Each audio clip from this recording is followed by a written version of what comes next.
नमस्कार, मैं रवीश कुमार हूं। चलिए बहुत कम समय में पूरे देश और दुनिया की खबरों पर नजर डालते हैं। तो आइए आज के मुख्य समाचार में देश भर की तमाम बड़ी खबरों को जानते हैं। मैं आपसे हाथ जोड़कर विनती करता हूं कि इस वीडियो को अंत तक देखें और हमें समर्थन करने के लिए हमारे चैनल को सब्सक्राइब करें। और आप हमारा वीडियो कहां से देख रहे हैं कृपया कमेंट बॉक्स में जरूर बताएं। रक्षा मंत्री राजनाथ सिंह के उस दावे को कांग्रेस ने खारिज कर दिया है जिसमें उन्होंने कहा था कि जवाहरलाल नेहरू बाबरी मस्जिद की मरम्मत सरकारी फंड से करवाना चाहते थे। कांग्रेस नेता मणिकम टैगोर ने कहा कि नेहरू धार्मिक कार्यों के लिए सरकारी पैसे के इस्तेमाल के खिलाफ थे और सोमनाथ मंदिर के लिए भी उन्होंने ऐसा करने से मना किया था। हरियाणा के पानीपत जिले में एक महिला ने अपनी 6 वर्षीय भतीजी को पानी में डुबोकर मार डाला। पूछताछ में पता चला कि उसने पहले भी 3 बच्चों की हत्या की थी, जिनमें उसकी भांजी और बेटा शामिल हैं।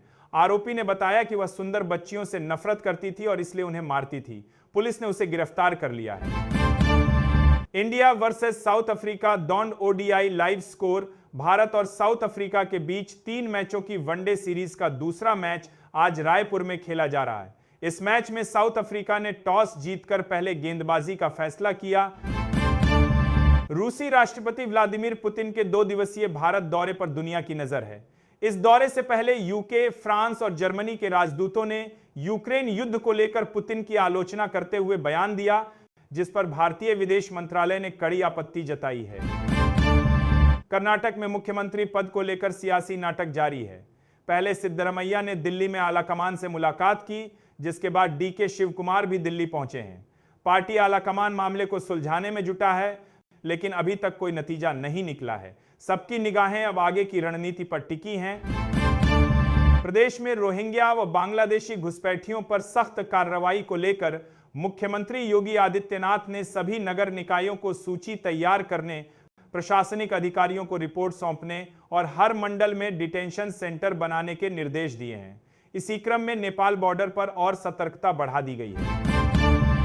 बिहार के मंत्री अशोक चौधरी ने उत्तर प्रदेश के मुख्यमंत्री योगी आदित्यनाथ की बिहार में बार बार चर्चा होने पर कहा कि हमारे डिप्टी सीएम उनसे कम है क्या?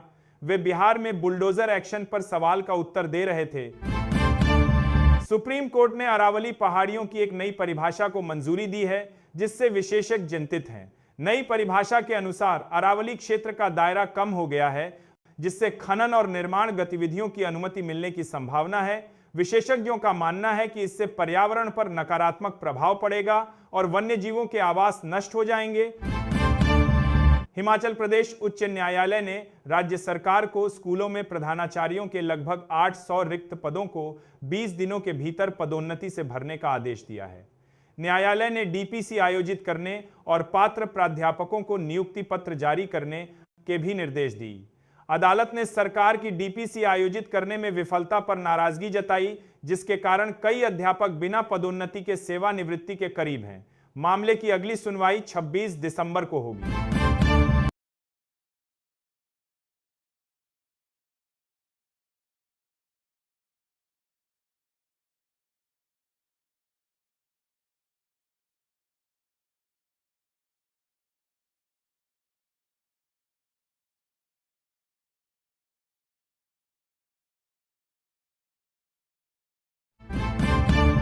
लखनऊ के बख्शी का तालाब। विजयपुर में एक बेकरी में एलपीजी सिलेंडर से आग लग गई। स्थानीय लोगों ने दमकल को सूचित किया और आग बुझाने का प्रयास किया। दमकल कर्मियों ने मौके पर पहुंचकर आग पर काबू पाया। मुख्य अग्निशमन अधिकारी अंकुश मित्तल ने बताया कि घटना में कोई हताहत नहीं हुआ है और आग लगने के कारणों की जांच की जा रही है। अमेरिका में 2017 में एक भारतीय महिला और उसके बेटे की हत्या के मामले में फरार नजीर हमीद की तलाश तेज हो गई है। एफबीआई ने उसकी गिरफ्तारी में मदद करने वाले को $50 का इनाम देने की घोषणा की है और भारत सरकार से प्रत्यर्पण में सहयोग मांगा है। नजीर पर हत्या समेत कई गंभीर आरोप हैं और वह एफबीआई की मोस्ट वांटेड लिस्ट में शामिल है।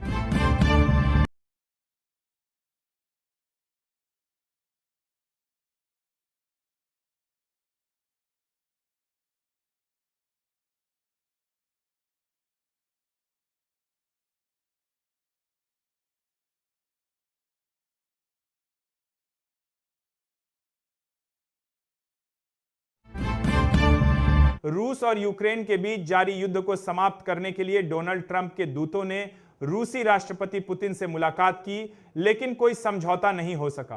क्रेमलिन में हुई 5 घंटे की बैठक में कुछ मुद्दों पर सहमति बनी, लेकिन डोनबास क्षेत्र को लेकर असहमति बनी रही, जिसके कारण कोई समझौता नहीं हो सका। हालांकि दोनों पक्षों ने आगे भी संपर्क बनाए रखने पर सहमति जताई।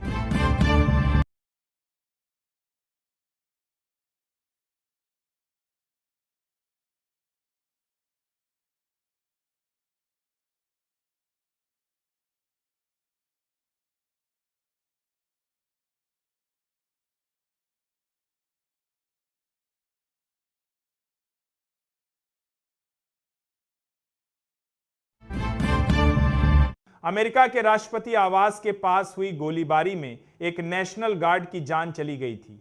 आरोपी, जिसकी पहचान अफगानी नागरिक के रूप में हुई है, ने खुद को बेकसूर बताया है। 29 वर्षीय रहमानुल्लाह लखनवाल ने अस्पताल से वीडियो कॉन्फ्रेंसिंग के माध्यम से यह बात कही। घटना 27 नवंबर को हुई थी, जिसमें 2 नेशनल गार्ड घायल हुए थे, जिनमें से एक की मौत हो गई। राष्ट्रपति ने कहा था कि हमलावर को छोड़ा नहीं जाएगा। व्लादिमीर पुतिन की भारत यात्रा से पहले रूस ने रेलोस समझौता को मंजूरी दी है। रूस भारत के बीच सैन्य लॉजिस्टिक सहयोग को लेकर यह कदम अहम माना जा रहा है। राजधानी दिल्ली और आसपास का वायु प्रदूषण फिर बढ़ गया है, जिससे स्वास्थ्य और स्कूल कॉलेज बंदी जैसे असर दिखने लगे हैं। मौसम के लिहाज से आज उत्तरी, मध्य और पूर्वी भारत में ठंड बढ़ने का अंदेशा है। वहीं दक्षिणी राज्यों में बारिश जारी, शीतलहर और मौसम परिवर्तन का असर दिखने लगा है। आज अंतर्राष्ट्रीय दिव्यांगजन दिवस 2025 मनाया जा रहा है। सामाजिक समावेशन और दिव्यांगों के अधिकारों पर जागरूकता बढ़ाने के लिए विभिन्न कार्यक्रम आयोजित होंगे। भारतीय जनता पार्टी भाजपा को वित्त वर्ष 2024-25 में चुनावी चंदे के रूप में 959 करोड़ रुपए मिले। वहीं इंडियन नेशनल कांग्रेस को लगभग 517 करोड़ रुपए मिले। देश की करेंसी इंडियन रूपी INR ने अमेरिकी डॉलर के मुकाबले 90 प्रति डॉलर का रिकॉर्ड निचला स्तर छू लिया। इसका मतलब आयात महंगा होगा, महंगाई बढ़ने का खतरा है। आज इंडिया नेशनल क्रिकेट टीम और South Africa national cricket team के बीच दूसरा वनडे मैच हो रहा है। क्रिकेट प्रशंसकों की निगाहें इस मुकाबले पर हैं। उत्तरी और मध्य भारत में सर्दी मौसम ठंडा हो गया है। वहीं दक्षिणी राज्यों में भारी बारिश की संभावना।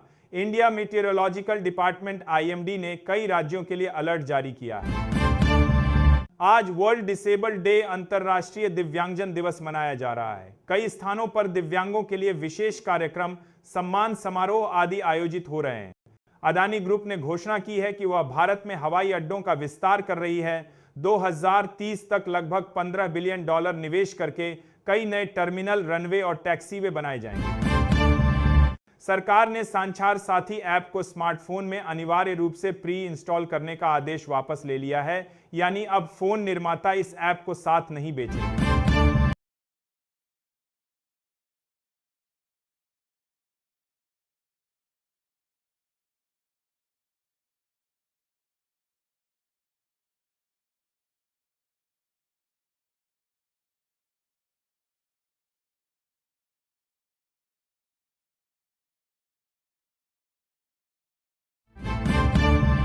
मुख्यमंत्री ममता बनर्जी ने अमित शाह पर मतदाता सूची पुनरीक्षण को लेकर गंभीर आरोप लगाए।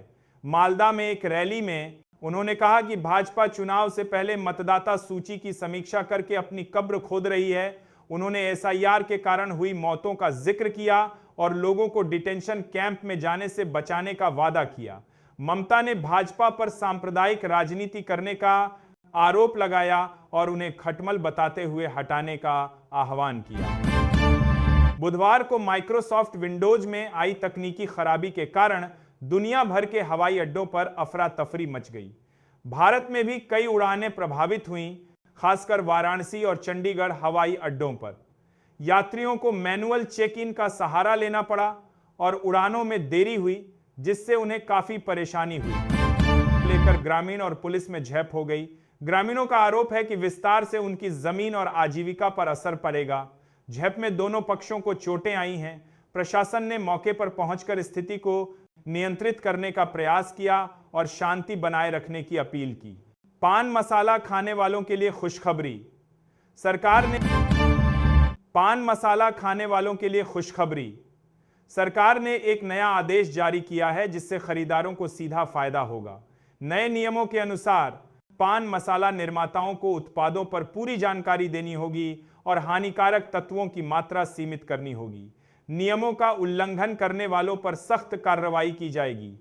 सरकार का उद्देश्य पान मसाला उद्योग में पारदर्शिता लाना है। पश्चिम चंपारण के नरकटियागंज में सड़कों पर गिट्टी और बालू का अवैध कारोबार बढ़ रहा है, जिससे यातायात बाधित हो रहा है और दुर्घटनाओं का खतरा बढ़ गया है। बाजार समिति रोड की स्थिति सबसे खराब है, जहां सड़क सिकुड़कर बहुत कम रह गई है। एसडीएम ने नगर परिषद को अतिक्रमण करने वालों के खिलाफ कार्रवाई करने का निर्देश दिया है।